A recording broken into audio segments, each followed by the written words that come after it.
Hey guys, welcome back to my channel. आप सुन रहे थे मेरे साथ ए ब्रोकन हार्ट भाग 48।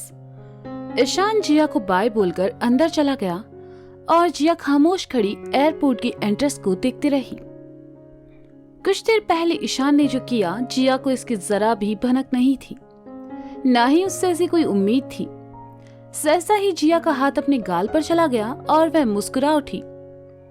उसके पेट में तितलियां सी उड़ने लगी और आंखें चमक उठी। जिया ईशान से अपने दिल की बात कहना चाहती थी और यहाँ ईशान ने ही उसे सरप्राइज कर दिया। इस मोमेंट के बाद जिया को भी समझ आ गया कि ईशान उसे पसंद करता है। वह खुशी से उछल पड़ी और फिर एकदम से नीचे आ गिरी। पास से गुजरते लोगों ने जब उसे देखा तो हंसने लगे। उन्हें हंसते देखकर जिया झेप गई और अपने दांत दिखाने लगी। वह उठी, अपने कपड़े झाड़े और अपनी साइकिल लेकर वहां से निकल गई। जिया आज बहुत खुश थी, इसलिए एयरपोर्ट वाले रास्ते से निकलकर वह सैंडविच शॉप की तरफ चली आई। जिया ने अपने लिए एक सैंडविच ऑर्डर किया और ईशान के बारे में सोचते हुए सामने सड़क पर गुजरती गाड़ियों को देखने लगी। कुछ देर बाद लड़का उसे सैंडविच थमाकर चला गया।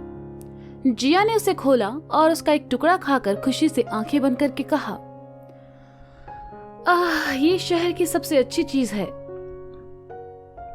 जिया एक हाथ से साइकिल थामे और दूसरे से सैंडविच खाते हुए ईशान ने के बारे में सोचती हुई चली जा रही थी। उसने चलते चलते मन ही मन कहा, ईशान ने आज जो किया वो कितना स्वीट मोमेंट था। हर बॉयफ्रेंड को ऐसा ही होना चाहिए। और मुझे शर्म आ रही है।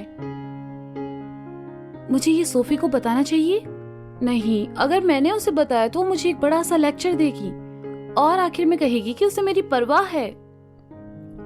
लेकिन मैं ये किसके साथ शेयर करूं? क्योंकि जब तक मैं अपने दिल की बात किसी से शेयर नहीं करूंगी तब तक मैं परेशान रहूंगी और मुझे अच्छा नहीं लगेगा। क्यों ना मैं डेस्टिनी से कहूं? हाँ, ये सही रहेगा। वैसे भी डेस्टिनी मेरा अच्छा दोस्त है, वो मेरी बात जरूर सुनेगा। जिया ने सैंडविच खत्म किया और ब्रेड का आखिरी टुकड़ा अपनी साइकिल के बास्केट में रख दिया। जिया साइकिल पर आ बैठी और डेस्टिनी से मिलने जा पहुंची। जिया फुटपाथ पर पहुंची। उसने देखा डेस्टिनी गमले के पास पड़ा ऊँघ रहा था। सुबह सुबह जिया को वहां देखकर डेस्टिनी उसके पास चला आया और जिया ने घुटनों के बल बैठकर डेस्टिनी को गले लगाते हुए कहा, ओ डेस्टिनी, तुम जानते नहीं आज मैं बहुत बहुत बहुत बहुत बहुत खुश हूँ। क्या तुम जानना चाहोगे आज क्या हुआ? ओ डेस्टिनी, तुम सुनोगे तो यकीन नहीं करोगे। आज क्या हुआ? सबसे पहले तुम मुझे ये बताओ कि तुम कैसे हो। क्या तुमने कुछ खाया? एक मिनट, मैं तुम्हारे लिए कुछ लेकर आई हूँ।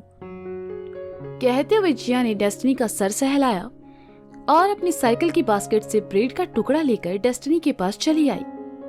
जिया ने डेस्टिनी को ब्रेड खिलाया और वहां पास ही लगी दुकान वाले से एक कप चाय देने को कहा। चाय लेकर जिया डिवाइडर पर आ बैठी। डेस्टिनी भी उसके बगल में चला आया। सुबह का वक्त था और मौसम भी काफी अच्छा था। जिया फूंक मारकर धीरे धीरे चाय पी रही थी। डेस्टिनी उसके सामने बैठा पूंछ हिलाने लगा। जिया ने एक दो घूंट भरे और बची हुई चाय डेस्टिनी के लिए ठंडी करते हुए कहा, आज सुबह मैं ईशान से मिली और तुम यकीन नहीं करोगी डेस्टिनी, आज की सुबह शहर की मेरी अब तक की सबसे बेस्ट सुबह थी। ईशान अपने ऑडिशन के लिए आज बेंगलोर गया है। मुझे यकीन है इस बार उसका सपना जरूर पूरा हो जाएगा। कितना अच्छा होगा ना डेस्टिनी जब उसका सपना पूरा होगा। जानते हो, उसने कहा कि मैं उसे एयरपोर्ट तक छोड़ने आऊं।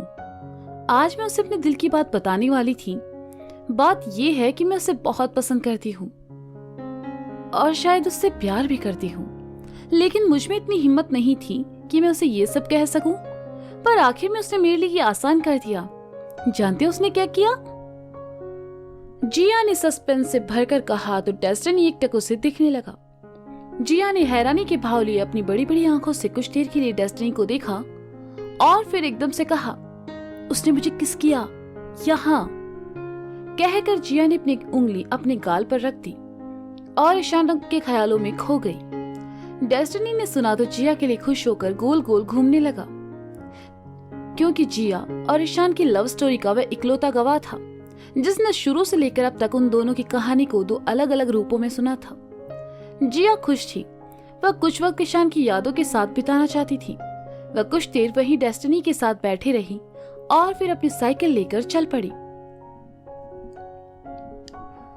देवांश के कहने के बाद भी माया जब तैयार नहीं हुई तो देवांश गुस्से में उसकी तरफ आया और उसकी बाह पकड़कर उसे अपनी तरफ करके कहा, ये सब क्या ड्रामा है माया?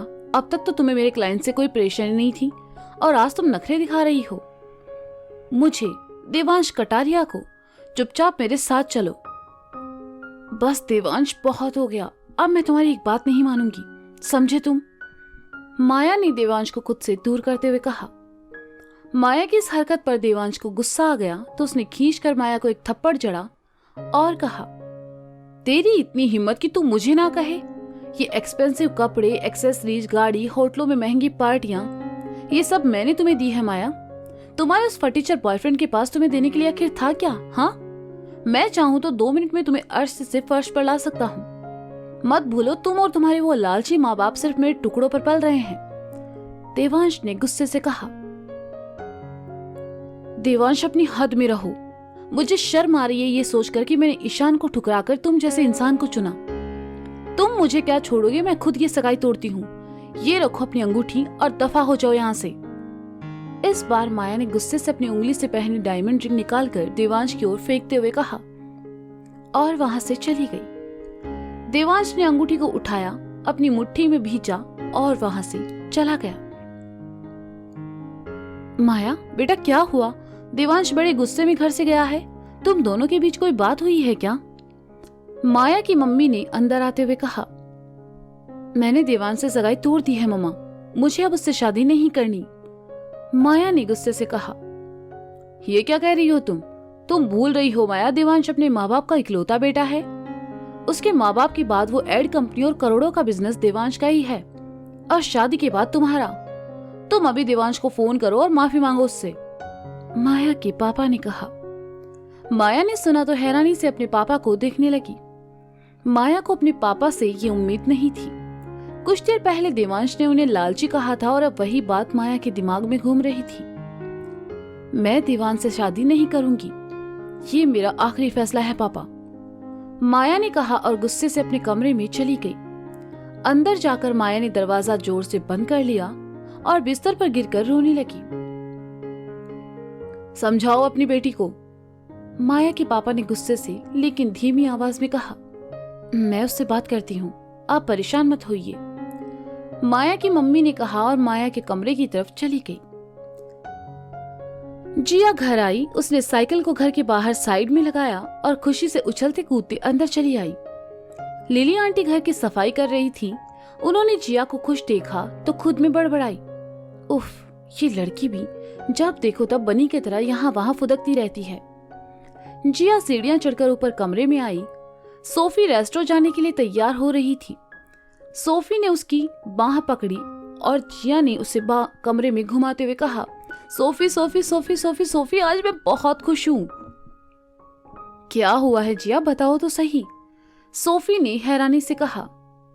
जिया ने सोफी को छोड़ा और बिस्तर पर चढ़कर उछलते हुए गाने लगी। आज मैं ऊपर आसमां नीचे, आज मैं आगे जमाना है पीछे। ये सोफी ने जिया को खुशी से गाते उछलते देखा तो मुस्कुरा उठी। आज से पहले उसने जिया को इतना खुश कभी नहीं देखा था। वह जिया के पास आई और हंसते हुए कहा, जिया बताओ ना क्या हुआ है, क्या तुम्हारे पास कोई अच्छी खबर है? सोफी, तुम सुनोगी तो खुशी के मारे मेरे साथ डांस करने लगोगी, जिया ने बिस्तर से नीचे कूदते हुए कहा। अब बताओ भी, मैं जानने के लिए बहुत एक्साइटेड हूँ, बहुत, प्लीज, सोफी ने कहा। हाँ। जिया ने गहरी सांस ली और कहा, तुमने आज सुबह मुझसे ईशान को सब बताने को कहा था ना, तो क्या तुमने उसे बता दिया? उसका क्या रिएक्शन रहा? जवाब में क्या कहा उसने? सोफी ने खुशी और हैरानी मिश्रित भाव के साथ कहा, जरा सब्र करो, मैं सब बताती हूँ। जिया ने सोफी की बाहों को थामते हुए कहा, बताओ। सोफी ने कहा तो जिया ने उसे सब बातें बता दी। जिया, जिसके पेट में कोई बात नहीं टिकती थी, उसने सोफी को ना बताने का सोचकर भी उसे सब बता दिया। सोफी ने सुना तो खुशी से मुस्कुराई और कहा, क्या उसने सच में ये किया? हाँ, क्या तुम्हें मुझ पर यकीन नहीं है? ये सच में हुआ था। सच में? आज की सुबह कितनी अच्छी थी सोफी, जिया ने खोए हुए स्वर में कहा। मैं तुम्हारे लिए बहुत खुश हूँ। तुम्हें तुम्हारे सपनों का राजकुमार मिल गया। वैसे तुम दोनों साथ में काफी अच्छे लगते हो, mad for each other. Sophie ने अपने दोनों हाथों से दिल बनाकर कहा। तुम्हारा शुक्रिया। आज शाम मैं तुम्हें ट्रीट दूंगी। हम नूडल्स खाने विंग रेस्टोरेंट चलेंगे, जिया ने चहकते हुए कहा। हाँ जरूर, लेकिन उससे पहले हमें मिस्टर दयाल के रेस्टोरेंट जाने की जरूरत है। जाओ, जाकर तैयार हो जाओ, हमें देर हो जाएगी, सोफी ने अपना बैग जमाते हुए कहा। बस 2 मिनट में अभी आती हूँ, जिया ने कहा और पराठे को उठाते हुए मुंह में ठूसकर अपने कबर्ड की तरफ चली गई। जिया और सोफी दोनों तैयार होकर मिस्टर दयाल के रेस्टोरेंट पहुंची। सोफी अपने काम में और जिया ऑर्डर्स लेकर डिलीवरी करने चली गई। दिन भर जिया एक्टिव होकर काम करती रही। एक ऑर्डर देने के लिए जब ईशान के घर के सामने से गुजरी तो सहसा ही उसे ईशान की याद आ गई। उसने स्कूटर रोका और घर के गेट की तरफ चली आई। जिया गेट के अंदर देखने लगी जिससे घर में ईशान रहता था, लेकिन आज दरवाजे पर ताला लगा था और ईशान वहां नहीं था। जिया उदास हो गई। अब तक वह ईशान के बारे में सोचकर खुश थी, लेकिन अब उसे एकदम एहसास हुआ कि अब वह जब चाहे तब ईशान से नहीं मिल सकती। जिया कुछ देर वहीं रुकी और फिर वहां से चली गई। उसी शाम माया अपने कमरे से बाहर निकली और अपना बैग लेकर घर से बाहर चली गई। देवांश और अपने घर वालों की सच्चाई जानकर माया को बहुत बुरा लग रहा था, साथ ही वह बहुत दुखी भी थी। उसने अपने कुछ दोस्तों को फोन किया, लेकिन किसी के पास भी माया से मिलने का समय नहीं था, जिससे माया और उदास हो गई। वह अकेले ही रेस्टोरेंट में चली आई। उसने अपने लिए कॉफी ऑर्डर की। माया ने देखा ये वही रेस्टोरेंट था जहां माया ने ईशान से ब्रेकअप किया था। वो दिन याद आते ही माया के दिल में एक टीस उठी। आज पहली बार उसे ईशान को खोने का दुख हो रहा था। वह ईशान को बहुत मिस कर रही थी, लेकिन ईशान ने तो अब उसका फोन उठाना भी बंद कर दिया था। वेटर कॉफी रखकर चला गया। माया कॉफी पीने लगी।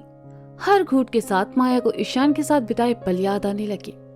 ईशान का प्यार, उसकी परवाह, उसका ब्रेकअप ना करने के लिए गिड़गिड़ाना, सब। माया ने कॉफी खत्म की और बिल चुकाकर बाहर चली आई। माया ने सामने से आते ऑटो को रुकवाया और उसमें आ बैठी। माया ने उसे एक एड्रेस बताया और चलने को कहा। कुछ देर बाद ऑटो एक अपार्टमेंट की बिल्डिंग के सामने आकर रुका। वो जगह माया अच्छे से जानती थी और शायद माया को गार्ड भी, इसलिए उसने माया को अंदर जाने से नहीं रोका। लिफ्ट में आकर माया धड़कते दिल के साथ 7 नंबर दबा देती है। उसकी धड़कनें तेज थी। ऐसा तब हुआ था जब वह पहली बार ईशान से मिली थी। आज भी वही फीलिंग्स और वही बेचैनी माया के चेहरे पर साफ झलक रही थी। लिफ्ट ऊपर आकर रुकी। माया ने एक गहरी सांस ली और लिफ्ट से बाहर चली आई। माया एक फ्लैट के सामने आकर रुक गई। ये वही फ्लैट था जहां ईशान रहता था। माया ने धड़कते दिल के साथ बेल बजाई। कुछ देर बाद एक लड़के ने दरवाजा खोला और वह बिल्कुल ईशान तो नहीं था। उसे देखकर माया हैरान थी। माया को चुप देखकर लड़के ने कहा, जी कहिए। ईशान शर्मा, माया ने धीरे से कहा। सॉरी, मेरा नाम राज है और मैं 1 महीने से यहीं रह रहा हूँ। मतलब 1 महीने पहले मैं यहाँ शिफ्ट हुआ था। आप शायद गलत फ्लैट पर आ गई है, लड़के ने सहजता से कहा। शायद हाँ, आई एम सॉरी, माया ने कहा। या इट्स ओके, कहकर लड़के ने दरवाजा वापस बंद कर दिया और माया खामोश सी वापस लिफ्ट की तरफ बढ़ गई।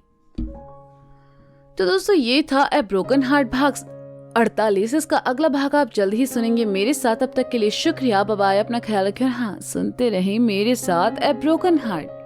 Bye bye.